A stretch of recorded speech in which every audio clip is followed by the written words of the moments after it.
बिहार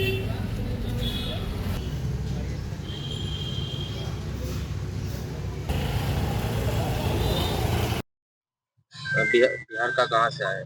बिहार आरा district Bihiya. यहाँ पे exam क्यों दे रहे हैं? एग्ज़ाम देने इसलिए आए हैं क्योंकि बिहार में अभी टीआरई 4 बहुत उसमें अभी लेट लतीफ़ चल रहा है क्योंकि वहाँ पे चुनाव आ गए हैं, आचार संहिता तुरंत लगने वाला है। तो सोचा कि यहाँ भी ट्राई करके देखते हैं, वैसे भी 9 साल बाद यहाँ पे निकला हुआ है। बहुत अच्छी अपॉर्च्युनिटी है, सोचा कि ट्राई करके देखते हैं। पहली बार हिंदी मीडियम में यहाँ पे निकला हुआ है, तो मेरा बंगला तो आता ही नहीं और इंग्लिश भी थोड़ा वीक है, वही ट्राई करने मैं आया हूँ यहाँ पे। तो बड़ी दिक्कत ये होती है कि बहुत सारे यहाँ पे बच्चे 40 बच्चों पे एक टीचर होना चाहिए, यहाँ पे बहुत सारा कम मतलब तादाद दिखती जा रही है। और पिछले बार भी टीचर लोग यहाँ पे ज्वाइन किए हुए थे, जिन लोगों को सुप्रीम कोर्ट ने और हाई कोर्ट के आदेश से उन लोगों को हटा दिया गया। तो हमें लगा कि बहुत बढ़िया अपॉर्चुनिटी है, यहाँ पे ट्राई करके देखते हैं।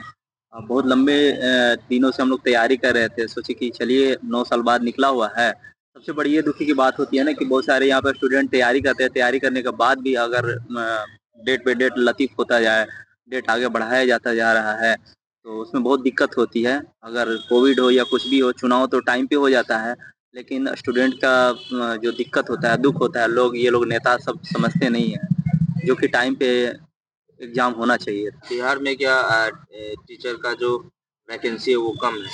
नहीं, टीचर की वैकेंसी कम नहीं है। पिछली बार टीआरई 1, 2, 3, 1 में क्या हुआ था, हम लोगों को अपॉर्च्युनिटी नहीं मिल पाई थी क्योंकि उस वक़्त क्या था, सुप्रीम कोर्ट का आदेश था कि 1 टू 5 में बीएड वाले भी एलिजिबल है। इस बार उन लोगों को हटा दिया गया था टीआरई 1 में। तो हम लोग वहाँ से छँट गए। उस वक़्त एस्टेट भी हम लोगों को कंप्लीट नहीं रहा था, तो एस्टेट लेते-लेते टीआरई 2, टीआरई 3 में हम लोग जैसे ही गए, तो वहाँ पे क्या हुआ था कि हम लोग कुछ नंबर से रह गए क्योंकि 100% वहाँ पे जनरल में अदर स्टेट वाले थे, वहाँ पे डोमिसाइल नीति लागू नहीं थी। डोमिसाइल नीति थी लागू, लेकिन वहाँ पे अपने नेताओं ने, जैसे नीतीश कुमार थे, प्रधानमंत्री बनने के चाहत में उन्होंने डोमिसाइल नीति को हटा दिया था। तो वहाँ पे बहुत सारे हम लोग बिहार स्टेट वाले को प्रॉब्लम हुआ था। अदर स्टेट में कहीं अदर कर्मचारी के लिए फॉर्म फिल कीजिए, वहाँ पे फॉर्म फिल जो हम लोग करते हैं, तो वहाँ पे डोमिसाइल नीति लगा रहता है। आप अदर स्टेट वाले फिल नहीं कर सकते, या फिर अदर स्टेट वाले फॉर्म को फिल करते हैं, तो वहाँ पे 10% या 5% या कहीं पे चले जाइए। अभी वेस्ट बंगाल की ही हम देने आए हैं, तो यहाँ पे 10% है। तेलंगाना में चले जाइए 5% है। झारखंड में बोलता है कि आप वहाँ पे 10th आपको पास होना चाहिए, तभी आप वहाँ के लिए एलिजिबल है, अन्यथा आप वहाँ के लिए एलिजिबल नहीं है। तो यहाँ पे हम लोग ट्राई करने आए हैं। तो यहाँ क्या सोच रहे हैं, हो जाएगा? देखते हैं, बाकी सब तो अल्लाह की मर्ज़ी, भगवान की मर्ज़ी। देखिए पहले ट्राई तो तो है। जो सिकअप था, जो टीचर थे, वो तो फिर उसका नौकरी चला गया है। हाँ, वही वही तो। बहुत दिक्कत हो रहा है कि यहाँ पे आप बिहार में भी देख लीजिए ना, वहाँ पे क्या था, एनआईओएस का मान्यता नहीं था। बहुत सारे ऐसे लोग थे कि एनआईओएस से वहाँ पे अनलीगली तौर पे प्राइवेट में भी पैसा दे करके वहाँ से अपना अथॉरिटी लेकर के एनआईओएस से वो अपना डीएलएड कर लिए।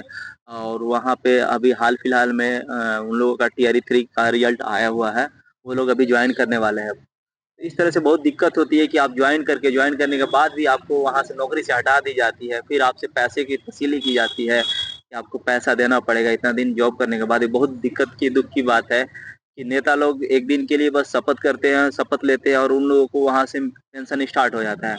लेकिन हम लोग साला पढ़ाते हुए हैं, पढ़ाने के बावजूद भी हम लोगों से पैसा रिटर्न लिया जाता है इतना दिन मेहनत करने के बाद भी। जब ऐसा है, तो हम सरकार से यही आग्रह करेंगे, अनुरोध करेंगे, रिक्वेस्ट करेंगे कि आप जब भी आप एग्ज़ाम दे रहे हैं तो सोच समझ के एग्ज़ाम लिया कीजिए। जो भी क्राइटेरिया है उसको फुलफ़िल करके आप एग्ज़ाम लीजिए और अच्छे से जाँच-पड़ताल कर लीजिए ताकि हटाने की वैसा नौबत ना आ पाए।